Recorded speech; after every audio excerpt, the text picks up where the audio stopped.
আমাদের কাছে তিনটা ভিন্ন ভিন্ন আকৃতি আছে, সেগুলো হলো তারা, বর্গ আর ত্রিভুজ।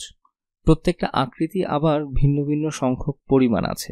তারা আছে 5টি, বর্গ আছে 3টি, ত্রিভুজ আছে 6টি।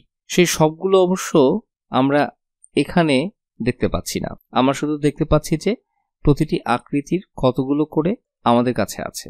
আমাদের কাছে 5টি তারা, 3টি বর্গ এবং 6টা ত্রিভুজ আছে।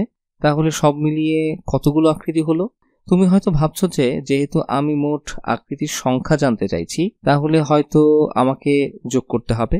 যদি তুমি তাই ভেবে থাকো, তাহলে আমি বলবো যে তুমি একদম ঠিক ভাবছো। তাহলে চলো সংখ্যাগুলোকে যোগ করে ফেলি। আমরা 5, 3 আর 6কে যোগ করব। তাহলে আমরা কত পাবো? 5 যোগ 3 কত হয়?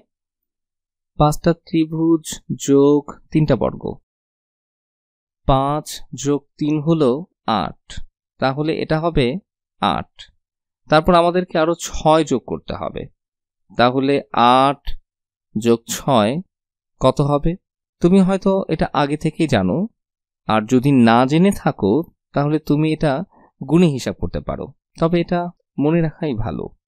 তো তুমি যদি না জেনে থাকো যে 8 যোগ 6 কত হয়, তাহলে এখনই জেনে রাখো যে 8 যোগ 6 14 হয়। তাহলে 5 যোগ 3 যোগ 6 সমান সমান হলো 14। তুমি হয়তো জিজ্ঞেস করতে পারো যে এই সংখ্যাগুলোর অবস্থান পরিবর্তন হলে কোনো সমস্যা হবে কিনা। এসো আমরা দেখে নেই সংখ্যাগুলোর অবস্থান পরিবর্তন করলে কি হয়। আমরা আবার লিখি 5 যোগ 3 যোগ 6, কিন্তু 5 আর 3 যোগ না করে আমরা এখন আগে 3 আর 6 যোগ করব। তো 3 যোগ 6 কত হয়?